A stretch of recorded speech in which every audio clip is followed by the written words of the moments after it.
Good morning बच्चों, class 11 आप पढ़ रहे थे मेटाजोआ। और मेटाजोआ में पिछली क्लास में हमने आपको पढ़ा दिया था फाइलम पॉरीफेरा। फाइलम पॉरीफेरा के लक्षण आज हम आपको पढ़ाएंगे, लिखेंगे पॉरीफेरा के कुछ सामान्य उदाहरण। पॉरीफेरा के कुछ सामान्य उदाहरण, पॉरीफेरा के कुछ सामान्य उदाहरण।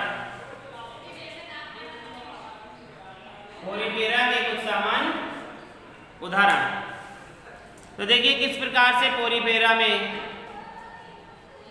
उनके उदाहरण होते हैं, वे निम्न होते हैं। किस प्रकार से होते हैं लिखेंगे। सबसे पहले साइकॉन या साइफा। नंबर 1 साइकॉन या साइफा। साइकॉन या साइफा। साइकॉन या साइफा लिखेंगे। नंबर 1 इसे अर्ण स्पंज भी कहते हैं। इसे पॉइंट में लिखेंगे। पहला पॉइंट है इसे अर्ण स्पंज भी कहते हैं। इसे अर्ण स्पंज भी कहते हैं। ये छिछले समुद्र में पत्थरों, ये छिछले समुद्र में पत्थरों कौमा चट्टानों, पत्थरों कौमा चट्टानों आदि से चिपके हुए, चट्टानों आदि से चिपके हुए झुंड या कॉलोनियों के रूप में पाए जाते हैं। झुंड या कॉलोनियों के रूप में पाए जाते हैं। नंबर 2 लिखेंगे। यह 2.5 से 10 सेंटीमीटर लंबे, यह 2.5 से 10 सेंटीमीटर लंबे, भूरे, कटीले तथा शरीर नालवत, कटीले तथा शरीर नालवत या फूलदान के आकार के होते हैं, या फूलदान के आकार के होते हैं। अगला पॉइंट, इनके स्वतंत्र छोर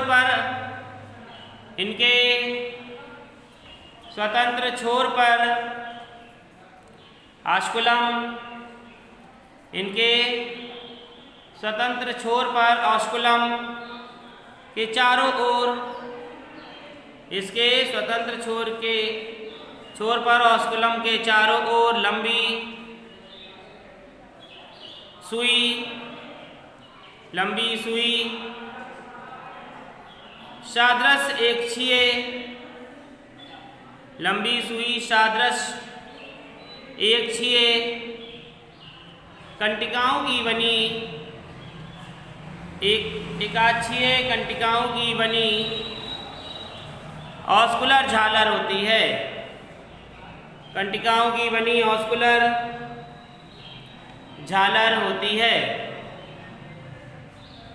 अगला नंबर, इनका नाल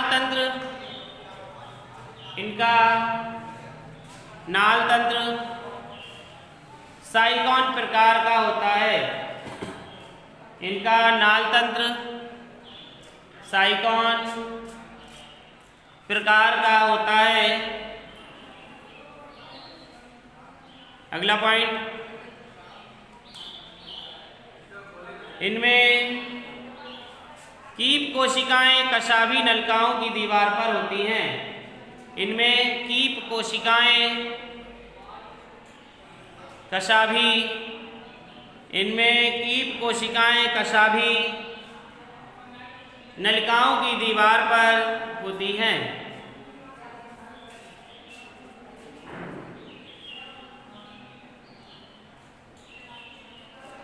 स्पंज गुहा तथा अंतर्वाही नलिकाएं,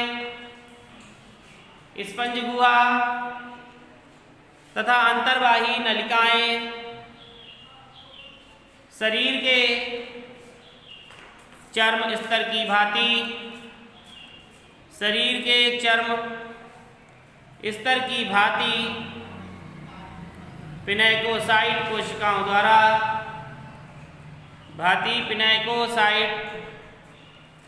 कोशिकाओं द्वारा स्तर की भांति पिनैकोसाइट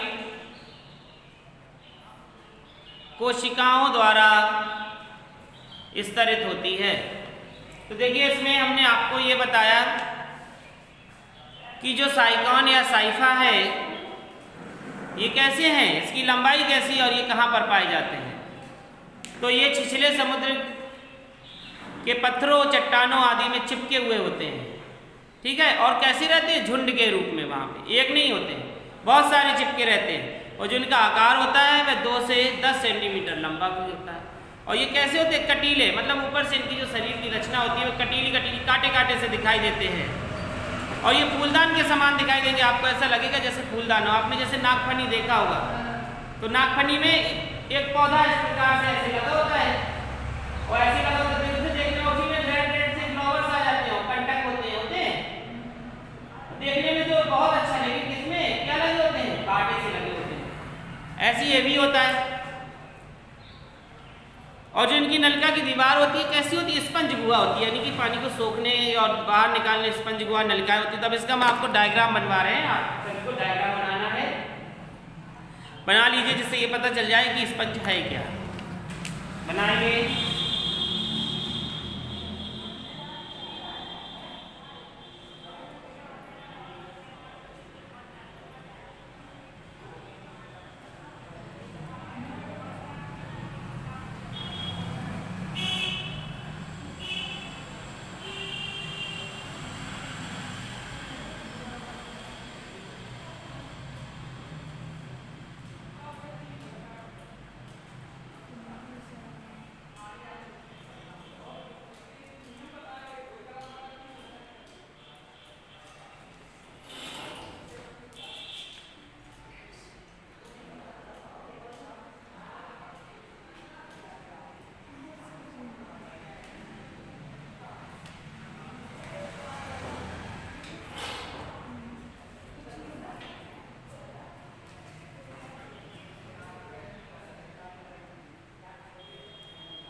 बना लीजिए डायग्राम।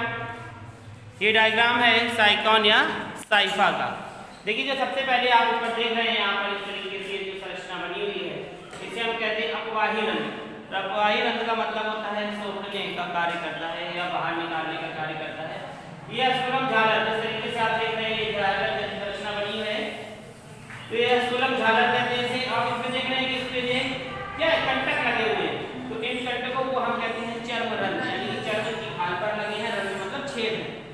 ये इसकी देह है यानी कि पूरा शरीर है। ये इसके पाद है। इस प्रकार से ये चलता है, खड़ा नहीं रहता है, चलता है यानी कि चिपक जाता है पत्थरों में। और इसका ये आधार है। तो जैसे यहाँ पे ये चट्टान है तो इस पे कैसा होगा, ये चिपका हुआ होगा। इसी से ये क्या करेगा, यहाँ से भी खिसक के घर पहुंच जाएगा। अगर यहाँ की चट्टान ऐसे होगी तो ये खिसक के यहाँ से होता हुआ ये हो सकता है कि यहाँ इस तरीके से चिपक जाए। तो इसको बना लीजिए आप सभी लोग।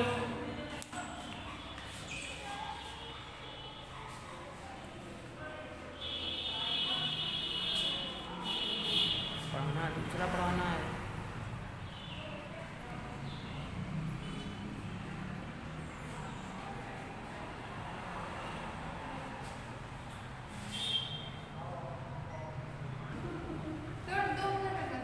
तो देखिए अब आपको हमने कुछ सामान्य उदाहरण बताए जिसमें हमने साइकॉन या साइफा के बारे में आपको बताया।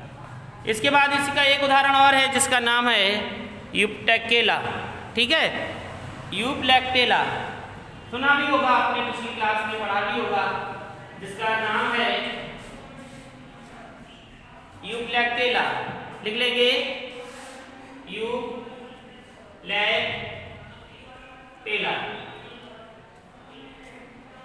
ठीक है, यूप्लेक्टेला लिख लीजिए, हेडिंग डाल लें। देखिए यूप्लेक्टेला एक ऐसा पौधा, ऐसा जीव है जो देखने में बहुत खूबसूरत लगता है और इसे सुंदरता की देवी भी कहा जाता है। वीनस की फूलों की डलिया भी कहा जाता है इसे। और जब किसी की शादी होती है वहाँ तो उसको जोड़े के रूप में दिया भी जाता है, उपहार के रूप में। तो इसके चलिए सबसे पहले इसके पॉइंट लिखेंगे। यूप्लेक्टेला लिखें, इसे सुंदरता की देवी, इसे सुंदरता की देवी वीनस की फूलों की डलिया भी कहते हैं। इसे सुंदरता की देवी वीनस की फूलों की डलिया भी कहते हैं। इसे सुंदरता की देवी वीनस की फूलों की डलिया भी कहते हैं। नंबर सेकेंड,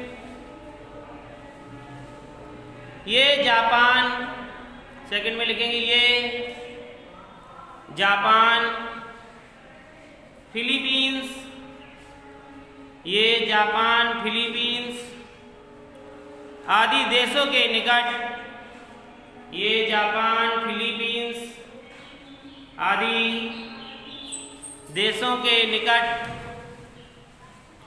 गहरे समुद्र तल पर, आदि देशों के निकट गहरे समुद्र तल पर लंबी, चमकीली, लंबी चमकीली धागे नुमा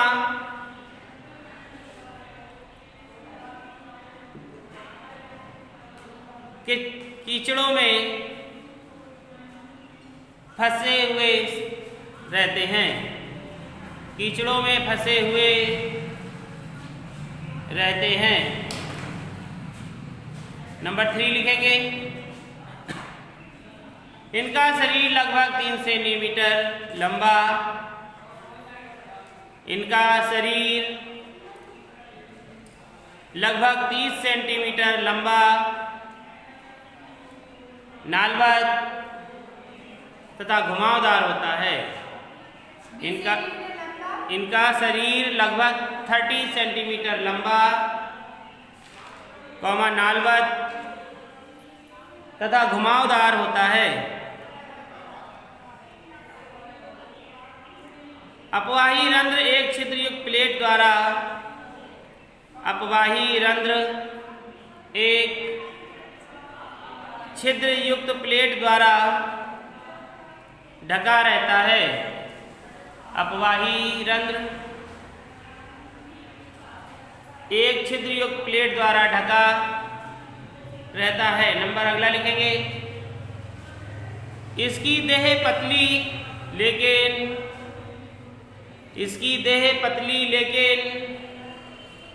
ल्यूकॉन नाल प्रणाली के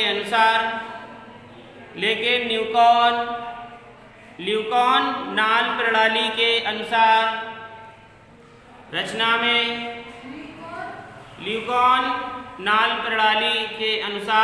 में जटिल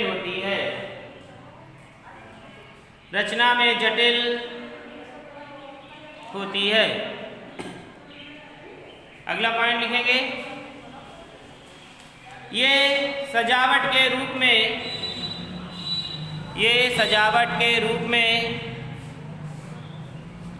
काम में आते हैं।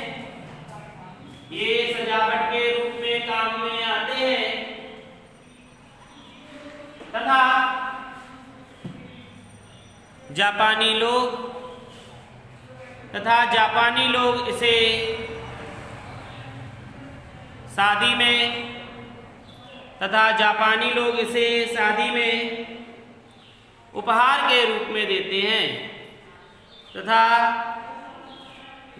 लोग इसे शादी में उपहार के रूप में देते हैं। तो देखिए, इसका डायग्राम हम आपको पहले सी में दिखा दे रहे हैं, फिर अगली क्लास में हम आपको बोर्ड में बनवा देंगे। तो देखिए, ये है इसका डायग्राम यूप्लेक टेला का।